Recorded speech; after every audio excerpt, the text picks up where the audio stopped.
to the metal when the lane moving fast. Hey, let them all cross. If they hate, then let them hate and make a bigger boss. Hey. What is up, ladies and gentlemen? We are back. We are live. It is the Freight Coach Podcast, the top podcast in transportation, coming to you guys every single weekday, 8:30 a.m. Pacific, 10:30 Central, to break down some industry headlines. But most importantly, you guys provide some actual insight into what you can do with all of this information. If this is your first time tuning in, welcome. This is the real side of freight, ladies and gentlemen. And I say that before every single show. And what I mean by that is I only speak with transportation professionals, because at the end of the day, you guys, I want to talk to the right individuals who have done what you're looking to do or who are currently doing what you're trying to achieve, so you can take that information, apply it, utilize it, and see a meaningful difference in your business and your life. Happy Wednesday, everybody. I got a couple of very special guests. I'm going to bring him up here in a second. I know we're running a little bit late, but like I said, you guys, this is a real world. Shit doesn't go according to plan. We make things happen, but we're live and we're going to break some things down. Quick reminder though, the weekly newsletter did drop this morning. All right. So if you want to sign up for that, go to thefreightcoach.com. It will auto prompt you to register. I don't auto sign anybody up for any of that stuff. Frankly, I just don't know how to do any of that stuff. So your data is always safe with me if I have your contact information, because I am not tech savvy at all. But I would love if you guys want to check it out. We just talk industry on there, you guys. Again, I'm not trying to be a life coach. I know a little bit about freight, and that's where I like to stay in my lane. But today, you guys, we're going to be talking data. We're going to be talking shipper information, all of that stuff, CRMs. How do you track it? And I got a couple of my good friends on the show to break this down. You guys know who Paul is, and we got Krystian on the show as well with Shipper CRM. Fellas, thank you so much for joining me here today. Thanks for having us, Chris. No, absolutely. It's been a while. I was on the episode, I think, 113 of the Freight Coach, and now you're at like over 1,000. So yeah, dude, you guys are officially 1182. 1182. There we go. I'm cranking them out. Awesome. Yeah, man. It's yeah, dude. I like Paul. I remember the first time when we connected back in the day when you were just starting Freight Caviar out and everything. And you know, it's wild, like just kind of where everything has gone. We were talking about this in San Antonio too, man, where it's just like it's just nuts to see where growth happens when you just like literally commit to it and build it up. And I mean, dude, you guys have built a phenomenal thing with Freight Caviar and now with Shipper CRM. I'm excited to break this down and learn more about it, because, you know, from my perspective, tracking your shipper data it's something that I've definitely not been the most efficient with, right? Like bootstrapping my companies, I understand the need to, you know, operate inside of our budget. And we've always kind of stuck with spreadsheets and stuff like that for tracking our shipper data. But what I've started to see is the more and more people we reach out to and speak with, the higher the likelihood of things falling between the cracks that start to happen. And that's one thing that I know if I'm experiencing this, other people are definitely experiencing this as well. So like, what was the driving force behind creating Shipper CRM? That's a good question. Well, I'll start it here, and then Krystian, you could take it away. So basically, like this was August 2022. I had like a post on Twitter that like got like over 20 likes, which was back then like didn't happen at all, you know. And I was looking at the people who liked it, and I saw Krystian Gebis liked it. And right away, I knew that was a Polish name. And I go on his profile, and his profile says CEO and founder of Autobahn.ai. And he was in the logistics industry on the trucking side, and Krystian could talk a little bit about that. But I reached out to him because I was like, oh, we could get him on the Freight Caviar podcast, and I could just network with him. So I reached out to Krystian to see if he'd be up for a call, just a kind of an intro call, just get to know each other. And on the call, he told me about like he closed down Autobahn.ai, and he's actually working on this new like shipping scheduling tool that he's been working on for a little bit of time. And he was thinking that maybe like, because I have kind of like the marketing side and like the logistics experience of being a freight broker, that I could kind of partner with him, and we could together build it up. And so immediately, like when we were talking, I was like, Krystian, we got to talk to my mentor, Tim Hyam from Ascent TMS, who's like one of our first sponsors. And Tim knows a lot about this industry. He's sold a freight brokerage. He's sold another like fintech company back in the day. And so we got him to call with Tim, and Tim's like, telling us basically like that this, shipping scheduling tool will be difficult because first of all, like verbatim. So Well, yeah. So basically, he said like OpenDoc got acquired by LoadSmart. I don't think they were profitable, but they got acquired. And then like Four Kites has a scheduling tool, a free scheduling tool already available. And he's like, it'll be difficult to sell into shippers. You know, it's difficult to sell into them and et cetera. He was like, if I were like, and we were like, what would you do in our shoes? Like, what would you build? He was like, every single one of my customers needs a CRM. And at that point, like Krystian was like, well, he was kind of interested, but he wasn't in like, I don't think he wanted to build a CRM because like in Silicon Valley, building a CRM now is not like the thing to do. But he was like, Paul, if you could post it on your Instagram stories and see if there's any interest, if people actually give us their emails. And we posted 2 Instagram stories and we got 200 emails of people that would be interested in this product if we build it up. And like right away, Krystian starts building it.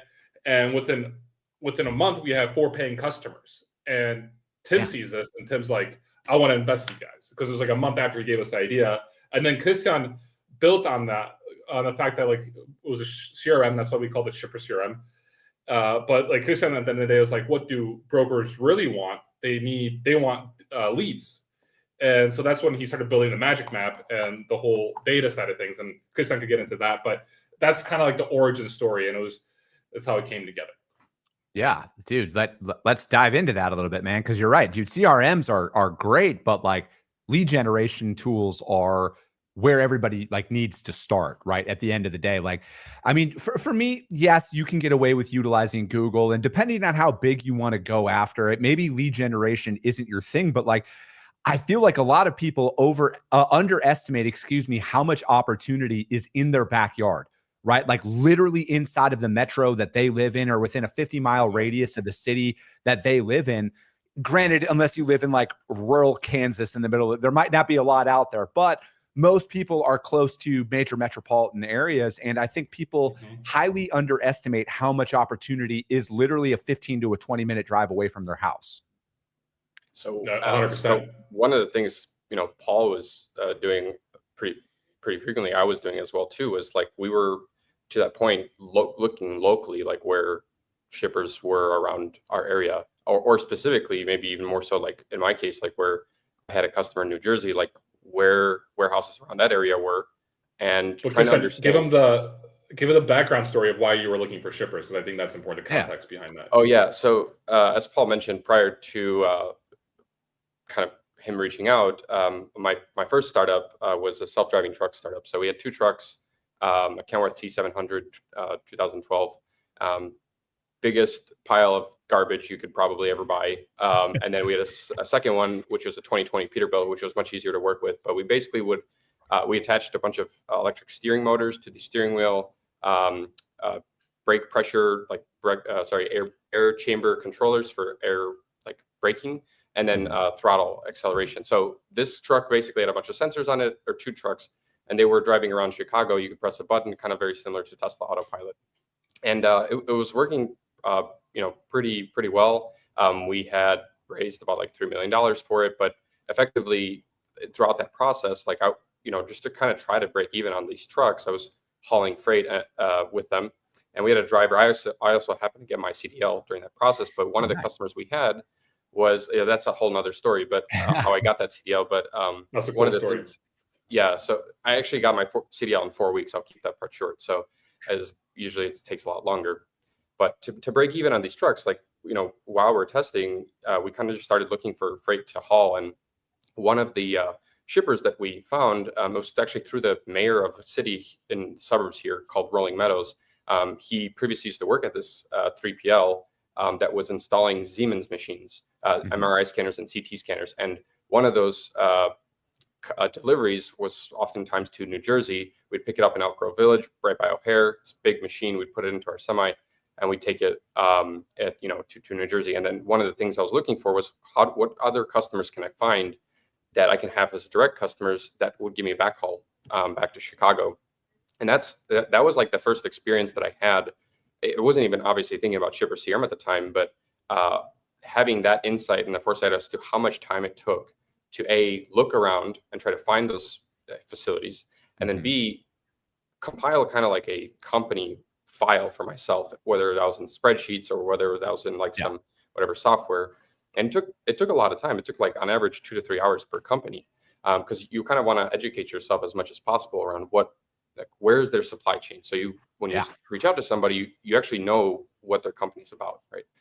And so that was really a big insight as to when we started Shipper CRM. One of the first, we should probably make some merch that has the like 3 magic words, and it's just like how find shipper, because Paul and I would literally get DM'd on LinkedIn or whatever, those 3 words like so often that I don't know. Well, I feel like we should make. We had a couple of those. I have some screenshots of some foreign dispatchers wanting to work directly with shippers. And like we kind of make a joke about it, but like at the end of the day, what we realized pretty quickly was like, CRM's great and all, like people obviously do need that, but really what they were after was like nobody even knew they didn't have data to bring into the system, right? Mm-hmm.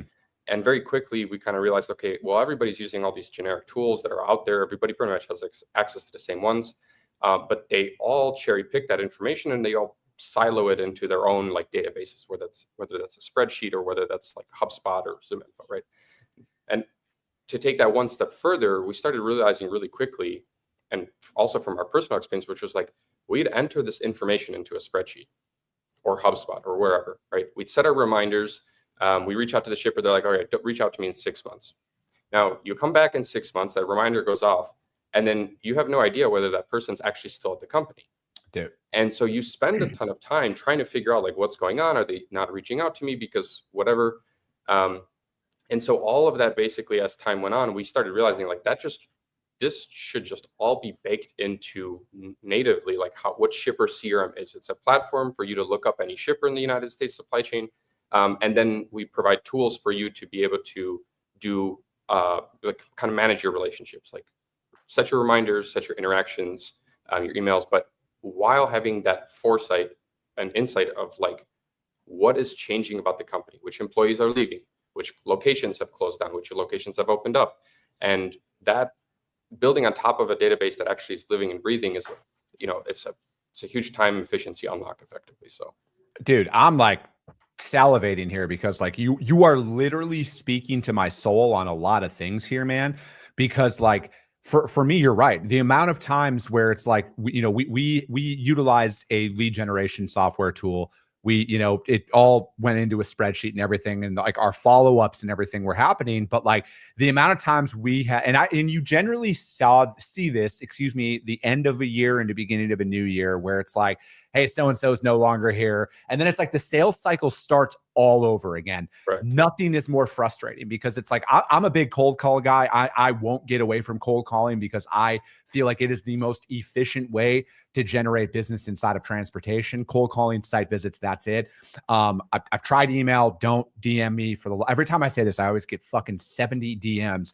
Hey man, you should really try email and social selling. But anyways, that's a conversation for another day. But everything you're bringing up here, man, is the biggest time suck of my day every single day. And it's like, I just want that list of people. And then especially like when I update a note inside of there, like, hey, so-and-so said, call them back on February 10th, for example, that it would be awesome. And you guys might have this integrated into my Google Calendar or my G Suites where it says, hey, so-and-so, this is an event, and it just automatically creates an event. So that day when I come in, I have my first warm cold calls, I call them, set up and ready to rock for me so I can come in and make sure I'm staying on top of that stuff, because I've just personally found where that's an area of improvement of my internal process where it's like my notes are great. I keep up to date everything. I'm reaching out to people if I'm on that page inside of my Google document that says to reach out to that person this day. And it's like, dude, you got to stay in front of people no matter what. And I feel like that's one thing that people miss. And then inevitably people start to feel like, oh, they told me to call them last month, I'm not going to call them because then they're just going to be pissed. And it's like, they're probably not going to remember you. But yeah, that's kind of a negative look on you. And at least for me personally, that is a negative look. If you tell somebody, well, all right, cool, so I can call you in February. They're like, yeah, call me in February. And then you don't. I mean, I think like it's just a knock on your abilities, in my opinion. Totally. Not keeping your word. Yeah, no, and that's exactly it. So from how does the integrations work with what you guys are you guys already with TMSs? Are you guys integrated with like Outlook and G Suites and all of that stuff?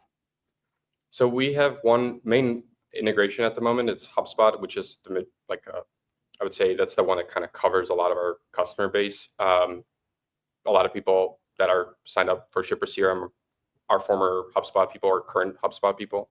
And the main reason why we prioritized that integration was there's a lot of things that HubSpot a lot of bells and whistles that HubSpot has that we don't yet have. Mainly like things like sequencing or email integration, call integration, calendar integration, stuff like this.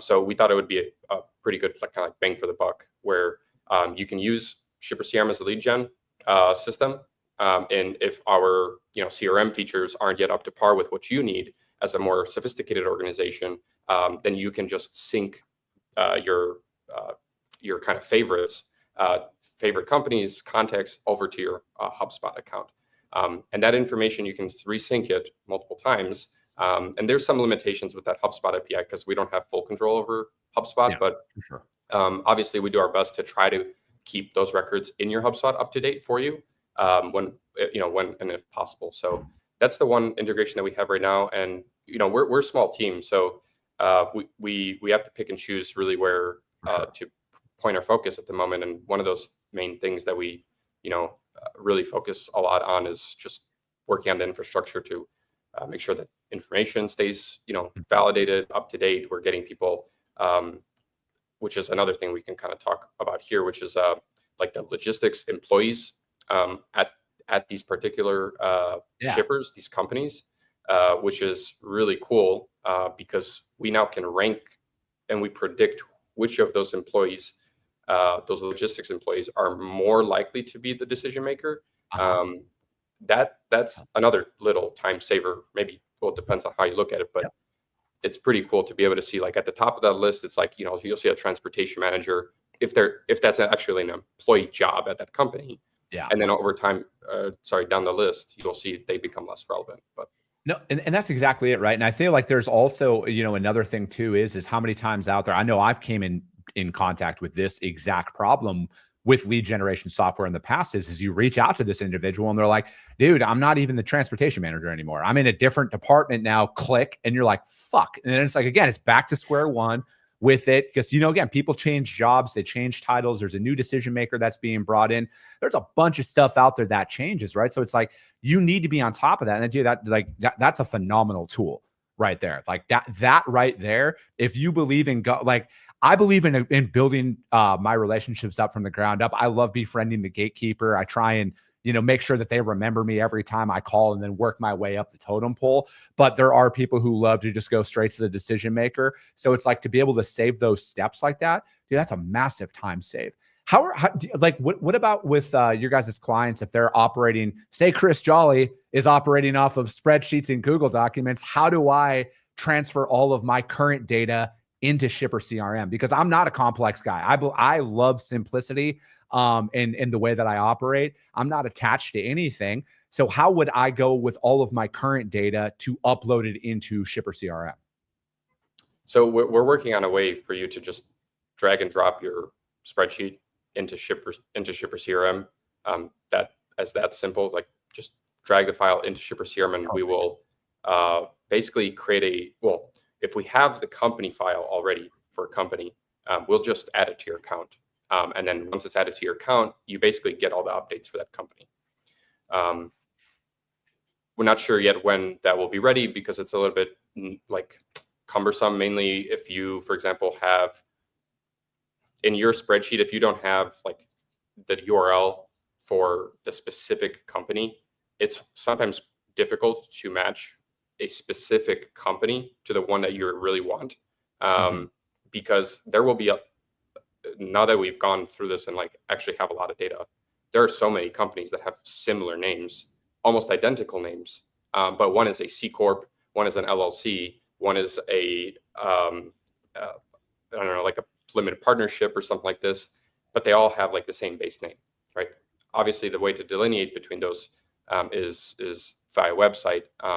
And of course, there's going to be one-offs here and there that, some small company that might not have a website, but I'm not sure how much business they will have, they'll be doing if they don't have a website to begin with. So. Yeah, that, because like I'm, when I'm going out there and trying to develop business, like I'm not going after enterprise level shippers, right? And it's not anything other than the fact that like the sales cycle is too long. Like, I mean, you guys understand this because you guys own a real company. I need revenue, right? Like I can't wait 3 years if, because like I'm just not going to make it in business. I need revenue to pay my bills and everything. So it's like I go after the small to mid-sized market. And I do that because they have a shorter sales cycle associated with it. There's less touches to the decision maker that comes along with it. If they're publicly traded, like I'm not even calling them, right? Like I want nothing to do with that at this moment, just because it's just not inside of where I can turn on revenue in like a 60 or a 90-day sales cycle. And that's where I need to look, where it's like, ideally 30 days would be phenomenal. 60 to 90 days is pretty average out there from a conversion data point for us. And having that ability, but again, there is that one where it's like, hey, they're on their, because like this is where people, if you're actually prospecting shippers, you've gone to a company's website and you're like, damn, these guys look legit. And then you call them, they're like, dude, we have one parcel shipment that we send out, right? Like we manufacture the gaskets for LTL. Yeah, dude, it's something like that, right? So being able to go inside and like find somebody and the probability meter of like, hey, these guys are going to have full truckload. They're going to be open deck. That's a massive, massive, massive time save, because like that's all I do. I only do open deck freight, right? Like 99% of our business is open deck, and that's where I'm going to stay. That's amazing. And it's like, I want to know who I'm going after, because you're like, it does change the entire conversation. Like, I don't even want to call somebody that's going to be 90% LTL or 80% LTL. That's just not worth my time. I need to find that customer that's got 5 to 50 weekly full truckload shipments inside a flatbed where I can go and just hammer them. I hammer them is, just a statement, just to get in front of them as much as I possibly can. And then I know that the likelihood that they fit inside of my ideal customer profile is where I want to sit. So that right there, I don't know of any other tool out there on the market that has what you guys have. All right. I would want to put that out there to my audience. I've done the research on CRMs, you guys. I've done the research on lead generation software. They're either fucking ridiculously expensive or they are nothing what they are advertised as, or they're overly complex to operate. Like I said, I stay in the Google and Excel realm because it's easy for me to operate and do my business in. But there are limitations that come along with this. And I feel like this is also a major barrier why people don't want to prospect. Like, let's remove all of the rejection aside from prospecting. It's how do I even become organized? And then to make sure I'm reaching out to the right people, but then how do I stay on top of it? How do I build a system around that to make sure that, hey, I'm following up with the right people at the right moments? Yeah. Appreciate that though, Chris, what you said. And I think you're right. And props to Krystian, because Krystian is the one who was thinking about it in that way, where we have a database of leads, and our goal is to have every single shipper and manufacturer in shipper CRM, and then having a CRM tool. And the CRM tool right now, like Krystian mentioned, doesn't have all the bells and whistles that HubSpot does. Krystian knows more of the time, when we'll be releasing more features. But overall, we have over 150 customers, and that's because people go and they look at it. It's simple to use. It's intuitive. They look at the database of the magic map, and they're able to scroll on the US. They could go into their backyard, just like you said. And I love that you mentioned that, because we interviewed Tim Hyam a year or two ago, and that's what he was talking about. It's literally you just go in the 50-mile radius of where you live and go knock on doors, call those people up and build relationships with them, because that's the easiest way to actually build a relationship.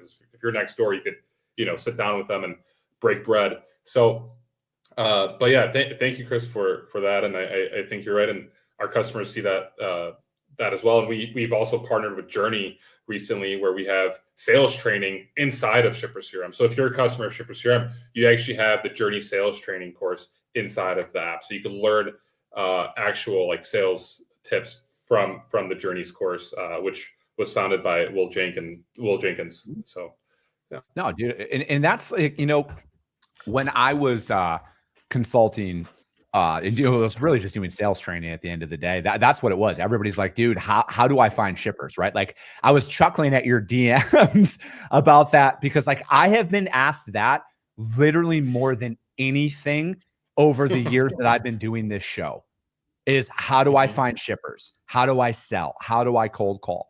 And it is those basic fundamentals that are out there that I feel like at the end of the day, like you need to focus on that.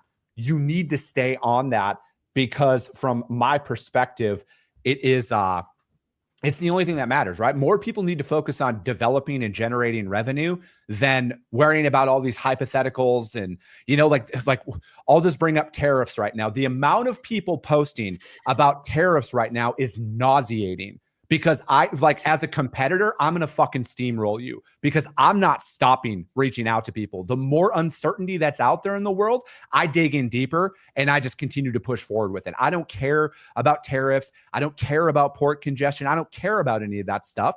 Not that it's irrelevant. It's just, I can't use any of that to stop me from developing business because if there is anything that is certain in freight, somebody out there is dropping the ball somewhere. As a sales rep, it is your job to find that prospect and that customer and position yourself where they think of you first. But I see this time and time again. So many people are so apprehensive to even sell because, oh, the market's this, there's tariffs, that there's always going to be something. You are just lazy and you are finding a reason to not want to do your job. Sorry, I get really fired up. I love that energy. No, I love that. I got goosebumps listening to that. I love that energy. And you're right. I mean, especially for like us smaller guys, like there's so many opportunities in the market because like the big guys are dropping the ball or just other companies are dropping the ball. And I think like what you said is 100% correct. Like we have to like, or at least if you're a regular broker, like there are so many opportunities in the market, no matter what kind of conditions there are. So yeah, dude, I appreciate that. One of the things that we're trying to do to that topic about, you know, helping you find those opportunities is tailor the tool with really good filtering. So you were mentioning you don't want to go after the enterprise shippers. Great. You can go in and select one of the revenue filters to say 0 to 50 million in revenue, 100 or less than 100 million in revenue. I mean, you can also choose commodities too. In addition to just naturally going to your backyard, like you zoom in on the map and you just see all the dots on the map of, you know, warehouses that we have discovered in our research process. And when you really think about what the tool actually ends up doing by being built in the way that we've built it, is that it, in my view, will require you to have far fewer leads that you basically need to spend your time on, right? Like the main thing in sales is consistency, right? Following up with people. And if you're not following up with people, but you're just expanding your funnel endlessly and just trying to see what sticks and what hits the wall, that would be a losing strategy. A winning strategy is go and figure out which prospects you have the best chance with and the best angle to approach with, because they themselves, right, like they are looking for capacity all the time, whether that's brokers or whether that's trucking companies. They, you know, some shippers have 10 to 15 brokers that they work with, and at different times, you know, somebody else might fall through and you might come in because you have maybe strong capacity to offer in the lanes that they need, right? Or you have domain expertise in a certain vertical that they make products for. Those things make you stick out, and I think in general it just makes you more resource efficient by using a tool like ours. Obviously, I'm biased in saying that, but generally speaking, like that's the intent behind how we're building it. I love it. And yeah, go ahead. If I may, I have a quick question for you. I don't want to interrupt you though. This is going to be kind of a different subject. Yeah, no, by all means, shoot. What's your tech stack right now? Because I know you got Denim, right? But I'm wondering like what is the Freight Coach tech stack? So what we use is I use Revinova for my TMS out there. I utilize green screens, obviously for rates. And that's the cool thing about creating content, you guys, is like my advertisers, I actually use their shit, right? And then I'm on top of that, we utilize, you know, the main load boards, right? DAT and truck stop. But, you know, for the most part though, our whole thing with that is like once we develop capacity on specific lanes, like load boards are second outreach, right? When our core carriers aren't there, then we'll do that. But that's kind of as complex as I keep it. And for me, it's like I have yet to find any of my prospects out there who need a in-depth tech stack at all, right? Like my busiest shippers out there still operate via email. That's all they need. That's all that they're going to do. They don't need anything more than that. Do we have EDI capabilities? Yes, I have EDI, API. I have all of those capabilities at my disposal in the event that I need them. But I find there is a lot less of shippers out there that actually require any of that stuff than not. Sure. Especially with the small, mid-sized companies that you're reaching out to. For sure. Yeah. Obviously, the enterprise shippers, yes, 100%, they're going to require way more shit.